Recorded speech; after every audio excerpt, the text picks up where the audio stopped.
प्रस्तुत है रवींद्रनाथ टैगोर की कहानी अवगुंठन। महामाया और राजीव लोचन दोनों सरिता के तट पर एक प्राचीन शिवालय के खंडहरों में मिले। महामाया ने मुख से कुछ न कहकर अपनी स्वाभाविक गंभीर दृष्टि से तनिक कुछ तिरस्कृत अवस्था में राजीव की ओर देखा, जिसका अर्थ था कि जिस बिरते पर तुम आज बेसमय मुझे यहाँ बुला लाए हो, मैं अब तक तुम्हारी सभी बातों का समर्थन करती आई हूं। इसी से तुम्हारा इतना साहस बढ़ गया। राजीव लोचन तो वैसे महामाया से सदैव त्रस्त रहता है। उस पर ये चितवन बेचारा कांप उठा। साहस बटोर कर कुछ कहना चाहता था, किंतु उसकी आशाओं पर उसी क्षण पानी फिर गया और अब इस भेंट की शीघ्रता से कोई न कोई कारण बिना बताए ही उससे छुटकारा नहीं हो सकता। अतः वो शीघ्रता से कह बैठा, मैं चाहता हूं कि यहां से कहीं भाग चले और वहां जाकर दोनों विवाह कर लें। राजीव जिन विचारों को प्रकट करना चाहता था, विचार तो उसने ठीक वही प्रकट किए, किंतु जो भूमिका वो बनाकर लाया था वो न जाने कहाँ गुम हो गई। उसके विचार बिल्कुल रसहीन और निरर्थक सिद्ध हुए। सो तो ठीक है ही, लेकिन सुनने में भी भद्दे और अजीब से लगे। वो स्वयं ही सुनकर भौचक्का सा रह गया और भी दो चार बात जोड़कर उसे तनिक नरम बना देने की शक्ति उसमें न रही। शिवालय के खंडहरों में सरिता के तट पर इस जलती हुई दोपहरिया में महामाया को बुलाकर उस मूर्ख ने केवल इतना ही कहा, चलो हम कहीं चलकर विवाह कर लें। महामाया कुलीनों के घर की अविवाहित कन्या है। अवस्था है 40 वर्ष की। जैसी बड़ी अवस्था है वैसा ही सौंदर्य। शरद की धूप के समान पक्के सोने रंग की प्रतिमा सी लगती है। उस धूप जैसी ही दीप्त और नीरव उसकी दृष्टि है। दिव्य लोक जैसी उन्मुक्त और निर्भीक। उसके पिता नहीं है, केवल बड़ा भाई है जिसका नाम है भवानी चरण। भाई बहन का स्वभाव एक सा ही है। मुख से कहता नहीं, पर तेज ऐसा है कि दोपहर के सूर्य की तरह चुपके से जला सब कुछ देते हैं। खासकर भवानी चरण से लोग अकारण ही भय खाया करते हैं। राजीव लोचन परदेसी है। यहाँ की रेशम की कोठी का बड़ा साहब उसे अपने साथ ले आया था। राजीव के पिता इस साहब की कोठी में काम करते थे। उसके स्वर्गवासी हो जाने पर साहब ने उसके नाबालिग लड़के के लालन पालन का सारा भार अपने ऊपर ले लिया और बाल्यकाल से ही उसे वो अपनी इस वामनहारी की कोठी में ले आए। लड़के के साथ केवल उसकी स्नेह करने वाली बुआ थी। राजीव अपनी बुआ के साथ भवानी चरण के पड़ोस में रहा करता था। महामाया उसकी बाल सहचरी थी और राजीव की बुआ के साथ उसका सुदृढ़ स्नेह बंधन था। राजीव की अवस्था क्रमशः 16, 17, 18 यहाँ तक कि 19 वर्ष की हो गई। फिर भी बुआ के अनुरोध करने पर भी वो विवाह नहीं करना चाहता था। साहब उसकी इस सुबुद्धि का परिचय पाकर बहुत ही प्रसन्न हुआ। उसने सोचा कि लड़के ने उन्हीं को अपना आदर्श बना लिया है। साहब भी अविवाहित थे। इस बीच में बुआ भी स्वर्गवासिनी बनी। इधर ताकत से अधिक व्यय किए बिना महामाया के लिए अनुरूप और योग्य पात्र मिलना कठिन हो रहा था और उसकी कुमारी अवस्था भी बढ़ती ही जा रही थी। श्रोताओं को ये बताने की आवश्यकता नहीं कि प्रणय बंधन में बांधना जिन देवता का काम है, वे यद्यपि इन दोनों के प्रति अब तक बराबर लापरवाही ही दिखा रहे थे, लेकिन प्रणय बंधन का बोझ जिस पर है उसने अब तक अपना समय व्यर्थ नहीं किया। वृद्ध प्रजावती जिस समय झोंके ले रहे थे, नवयुवक कंदर्प उस समय पूर्णतया सावधान था। कामदेव का प्रभाव भिन्न भिन्न प्रकार से पड़ा करता है। उनके प्रभाव में आकर राजीव अपने मन की दो बातें कहने के लिए पर्याप्त अवसर ढूंढ रहा था, पर महामाया उसे अवसर ही नहीं देती थी। वास्तव में उसकी निस्तब्ध गंभीर चितवन राजीव के व्यथित हृदय में एक प्रकार का भय पैदा कर देती थी। आज सैकड़ों बार शपथ लेने के बाद राजीव उसे उस शिवालय के खंडहरों में ला सका।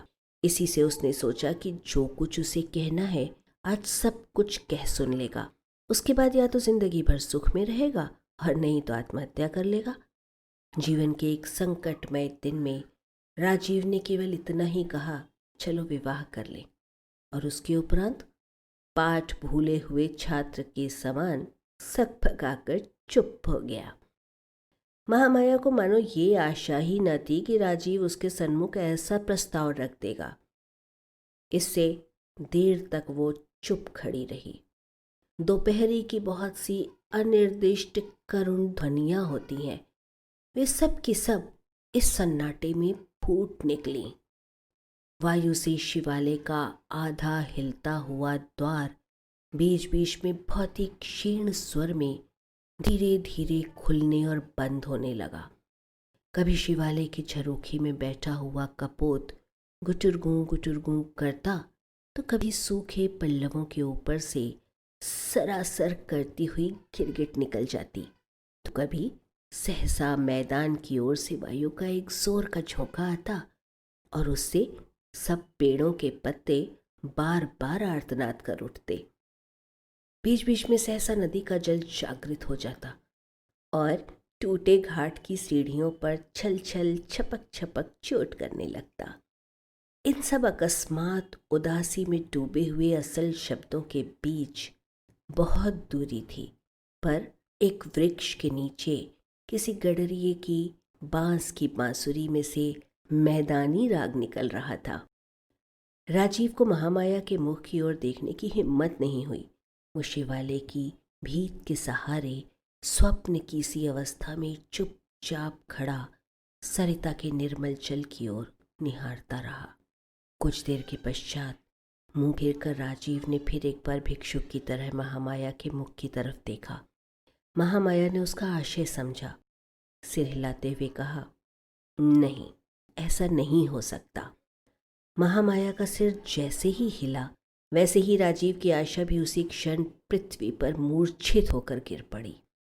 कारण राजीव ये भली भांति जानता था कि महामाया का सिर महामाया के निजी मतानुसार ही हिलता है और किसी की ताकत नहीं कि उसे अपने मत से विचलित कर सके। अपने कुल का शक्ति युक्त अभिमान स्रोत महामाया के वंश में न जाने किस काल से बहता आ रहा है। भला आज वो राजीव जैसे अकुलीन ब्राह्मण के साथ विवाह करने के लिए कैसे तैयार हो सकती है? प्यार करना और बात है, और विवाह के सूत्र में बंधना और बात। कुछ भी हो, महामाया समझ गई कि उसके अपने ही विचार व्यवहार के कारण राजीव का घमंड यहाँ तक चढ़ गया है और उसी क्षण वहां से चलने के लिए वो उद्यत हो गई। राजीव ने समय एवं परिस्थिति से अवगत होते हुए कहा, कल ही यहाँ से चला जा रहा हूँ। महामाया ने पहले तो विचार किया कि अब उसे ऐसा भाव दिखाना चाहिए कि जहाँ चाहे रहे, इससे उसे क्या मतलब, पर दिखा न सकी। पग बढ़ाना चाहा पर बढ़ा न सकी। उसने शांत मुद्रा में कहा, क्यों? राजीव ने कहा, हमारे साहब की यहाँ की सोनपुर की बदली हो गई है, वे जा रहे हैं तो वो मुझे भी साथ लेते जाएंगे। महामाया का बहुत देर तक मुख न खुल सका। वो सोचती रही, दोनों के जीवन की गति दो ओर है। किसी भी इंसान को सदैव के लिए नज़रबंद नहीं किया जा सकता। अतः उसने शांत ओष्ठों का तनिक खोल कर कहा, अच्छा? उसका ये अच्छा कुछ कुछ गहरी उसास सी सुनाई दी और इतना ही कहकर ये जाने को वो तैयार हो गई। इतने में राजीव ने चौंक कर कहा, भवानी बाबू? महामाया ने देखा भवानी चरण शिवालय की तरफ आ रहे हैं। समझ गई कि उन्हें सब पता चल गया है। राजीव ने महामाया पर अकस्मात मुसीबत आते हुए देखकर शिवालय की टूटी हुई दीवार फांद कर भागने का प्रयत्न किया, किंतु महामाया ने हाथ पकड़कर उसे रोक लिया। भवानी चरण शिवालय के खंडहरों में पहुंचे और सिर्फ एक बार चुपचाप दोनों की ओर स्थिर दृष्टि से देखा। महामाया ने राजीव की ओर देखते हुए अविचलित स्वर में कहा, राजीव, मैं तुम्हारे ही घर आऊंगी। तो मेरी राह देखना। भवानी चरण चुपचाप शिवालय से बाहर आ गए। महामाया भी चुपचाप उनका अनुकरण करने लगी और राजीव चकित सा होकर वहीं खड़ा रहा, मानो उसे फांसी का दंड सुना दिया गया हो। एक रेजियो भाग 2। उसी दिन रात को भवानी चरण ने विशेष रेशमी साड़ी लेकर महामाया को दी और बोले, इसे पहन कर आओ। महामाया उसे पहनाई। उसके बाद बोले, अब मेरे साथ चलो। आज तक भवानी चरण की आज्ञा तो दूर रही, संकेत तक का भी किसी ने उल्लंघन नहीं किया था, महामाया ने भी नहीं। उसी रात्रि को दोनों सरिता के तट पर शमशान भूमि की ओर चल दिए। शमशान भूमि अधिक दूर नहीं थी। वहां गंगा यात्री के घर में एक बूढ़ा ब्राह्मण अंतिम घड़ियां गिन रहा था। उसकी खटिया के पास दोनों पहुंचकर खड़े हो गए। घर के कोने में पुरोहित ब्राह्मण भी मौजूद था। भवानी चरण ने उसे संकेत में कुछ कहा। वो शीघ्र ही शुभानुष्ठान की तैयारियां करके पास आ खड़ा हुआ। महामाया समझ गई कि इस मृत्यु को आलिंगन करने वाले इंसान के साथ उसका विवाह होगा। उसने रत्ती भर भी विरोध नहीं किया। समीप में जलती हुई 2 चिताओं के प्रकाश में उस अंधेरे के घर में मृत्यु की यंत्रणा में आर्द्र ध्वनि के साथ अस्पष्ट मंत्रोच्चारण मिलाकर महामाया का पाणी ग्रहण संस्कार करवा दिया गया। जिस दिन विवाह हुआ उसके दूसरे दिन ही महामाया विधवा हो गई। इस दुर्घटना में महामाया को तिल मात्र भी शोक न हुआ और राजीव भी अचानक महामाया के विवाह की सूचना पाकर जैसा दुखी हुआ था, वैधव्य की सूचना से वैसा न हुआ, बल्कि उसे कुछ खुशी सी हुई। पहले उसने सोचा कि साहब को सूचित कर दे और उसकी सहायता के लिए इस अमानुषिक अत्याचार पर किसी प्रकार प्रतिबंध लगा दिया जाए। तभी विचार आया कि साहब तो सोनपुर जा चुके हैं। राजीव को भी वो साथ ले जाना चाहते थे, पर वो 1 मास का अवकाश लेकर यहीं रह गया था। महामाया ने उसे वचन दिया है, तुम मेरी राह देखना। उसकी वो किसी प्रकार भी उपेक्षा नहीं कर सकता था। इतने में बड़े जोर की आंधी के साथ मूसलाधार वर्षा होने लगी। आंधी क्या थी, भयंकर तूफान था। राजीव को ऐसा महसूस होने लगा मानो अभी उसके सिर पर मकान ही टूट पड़ेगा। जब उसने देखा कि उसके अंतःकरण के समान बाह्य प्रकृति में भी एक प्रकार की प्रलय सी उठी हुई है, तब उसे कुछ कुछ शांति मिली। उसे ऐसा प्रतीत होने लगा कि मानो स्वयं प्रकृति ही आकाश पाताल एक करके उससे कहीं अधिक शक्ति का प्रयोग करके उसका काम पूरा कर रही है। इसी समय बाहर से किसी ने द्वार पर जोर से धक्का मारा। राजीव ने शीघ्रता के साथ द्वार खोला। घर में भीगे वस्त्र पहने हुए एक स्त्री ने प्रवेश किया। चेहरे पर उसके लंबा अवगुंठन पड़ा हुआ था। राजीव ने उसी क्षण पहचान लिया, ये तो महामाया है। उसने आवेश भरे स्वर में पूछा, महामाया, तुम चिता से उठ आई हो? महामाया ने कहा, हाँ, मैंने वचन दिया था कि मैं तुम्हारे घर आऊंगी। उसी वचन को पालने के लिए आई हूं। लेकिन राजीव, मैं अब ठीक पहले की तरह नहीं हूं। मेरा सब कुछ बदल गया है, लेकिन अपने मन में महामाया हूं। अब भी बोलो, और यदि तुम वचन दो कि कभी भी तुम मेरा अवगुंठन न हटाओगे, मेरा मुख न निहारोगे, तो मैं जीवन भर तुम्हारे साथ रह सकती हूँ। मृत्यु के चंगुल से वापस मिल जाना ही बहुत है। उस समय और सब बातें तुच्छ मालूम देती हैं। राजीव ने शीघ्रता से कहा, तुम जैसा चाहो वैसे रहना। मुझे छोड़कर जाओगी तो मैं नहीं रह सकता। महामाया ने कहा, तो अभी चलो, तुम्हारा साहब जहाँ गया है वहीं ले चलो मुझे। घर में जो कुछ था सब कुछ छोड़ छाड़ कर राजीव महामाया को लेकर उसी प्रकृति के प्रकोप में निकल पड़ा। ऐसा बवंडर चल रहा था कि खड़ा होना मुश्किल था। उसी वेग से कंकड़ियां उड़ उड़कर बंदूक के छर्रों के समान शरीर में चुभने लगीं। दोनों इस भय से कहीं सिर पर वृक्ष न गिर पड़े सड़क छोड़कर विस्तृत मैदान में होकर रास्ता पार करने लगे। बवंडर का जोर पीछे से धकेलने लगा, मानो ये उन्हें इस दुनिया से छीनकर प्रलय की ओर उड़ाए लिए जा रहा हो। एक रेजियो भाग 3। श्रोता इस कथा को कोरी कभी कल्पना ही न समझे। जिन दिनों यहाँ सती की प्रथा प्रचलित थी, उन्हीं दिनों ऐसी घटनाएं कभी कभी हो जाया करती थीं।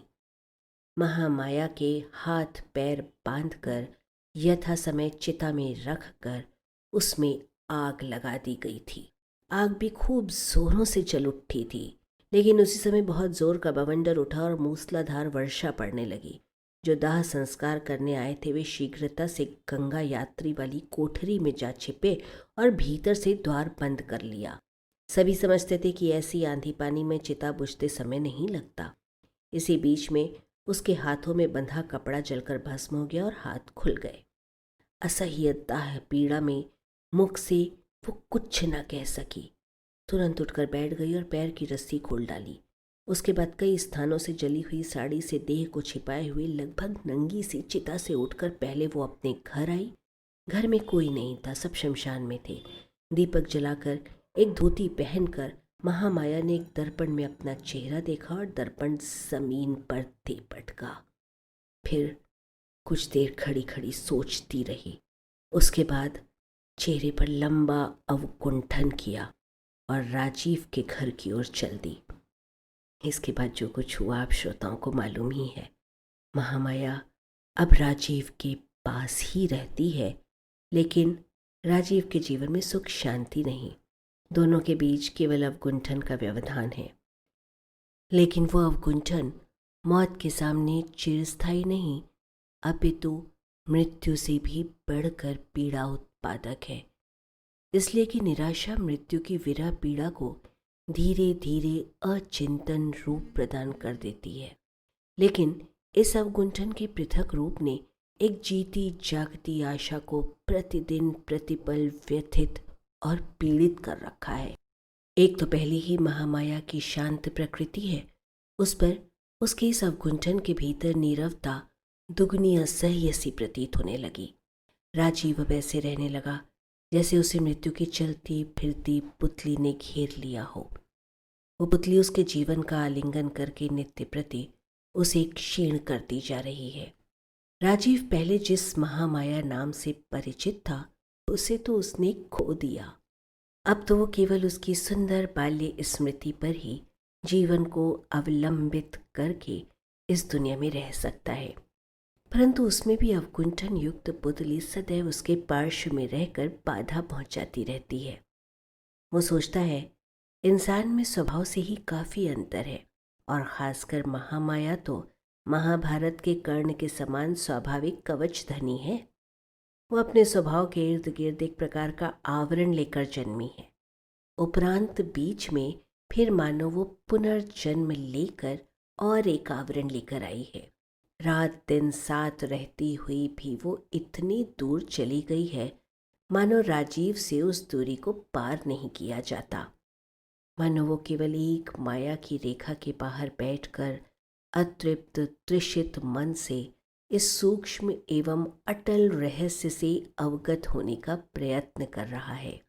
जैसे तारागण प्रत्येक निशा में नींद रहित निर्निमेष नत नयनों से अंधकार यामिनी के रहस्य से अवगत होने के निष्फल प्रयास में रात्रि बिता दिया करते हैं। इस प्रकार ये दोनों चिर परिचित संग रहित साथी भिन्न भिन्न जीव के रूप में बहुत काल तक साथ बने रहे। एक दिन बरसात के मौसम में शुक्ल पक्ष की दशमी की रात्रि को बादल फटे और निशिकर ने दर्शन दिए। निशिकर की ज्योत्सना से यामिनी सोती हुई पृथ्वी के सिरहाने पर बैठी जागरण कर रही थी। उस यामिनी को देखने बिस्तर से उठकर राजीव भी झरोखे के पास जा बैठा। बरखा और गर्मी के संगम से थके हुए उपवन से एक प्रकार की सुगंध और झिंगुरों की झिन्न झिन्न की ध्वनि कमरे में आकर उसके मनोराज्य में एक प्रकार की अराजकता व्याप्त कर रही थी। राजीव देख रहा था बगीचे के अहंकार में खड़े हुए वृक्षों के उस पार शांत स्थिर सरोवर, मंजे हुए स्वच्छ रजत थाल के समान चमक रहा है। इंसान ऐसे समय में स्पष्ट तौर पर कुछ भी सोच सकता है या नहीं, बताना कठिन है, पर हाँ, इतना अवश्य कहा जा सकता है कि उसका संपूर्ण हृदय किसी एक दिशा की ओर प्रवाहित हुआ है। गंध युक्त उपवन के समान ही एक सुगंध से पूर्ण उच्छ्वास छोड़ता रहता है। पता नहीं राजीव ने क्या क्या विचारा। उसे प्रतीत हुआ कि मानो आज उसके पहले के सब नियम टूट गए हैं। आज इस बरसात की रात ने उसके समक्ष अपने मेघों का अवगुंठन हटा डाला है और आज की ये यामिनी पहले की उस महामाया के समान निस्तब्ध, शून्य और सुगंभीर हो गई है। होते होते अकस्मात ऐसा हुआ कि राजीव का ध्यान जीती जागती पुतली की ओर प्लावित हो गया। स्वान चलित के समान चलकर राजीव ने महामाया के कमरे में प्रवेश किया। महामाया उस समय निद्रा लोक की सैर कर रही थी। राजीव उसकी शैया के पास जाकर खड़ा हो गया। मुंह झुकाकर देखा, महामाया के अवगुंठन से हीन चेहरे पर चंद्र ज्योत्सना आ पड़ी है। लेकिन हाय, ये क्या! वो चिर परिचित पुरुष के समान खिला हुआ चेहरा कहाँ गया? चिताग्नि की शिखा ने अपनी विकराल लहराती हुई चिह्ना से महामाया के बाएं कपोल का थोड़ा सा सौंदर्य चाट कर वहां सदैव के लिए अपनी राक्षसी भूख का अमिट चिन्ह छोड़ दिया है। शायद राजीव चौंक पड़ा हो, शायद एक अव्यक्त ध्वनि भी उसके कंठ से मुखरित हो गई हो। महामाया तत्काल आश्चर्यचकित अवस्था में जाग उठी। देखा सामने राजीव खड़ा है। उसी क्षण वो अवगुंठन खींचकर शैया छोड़कर एकदम खड़ी हुई। राजीव ताड़ गया कि अब उसके सिर पर दामिनी टूटना चाहती है।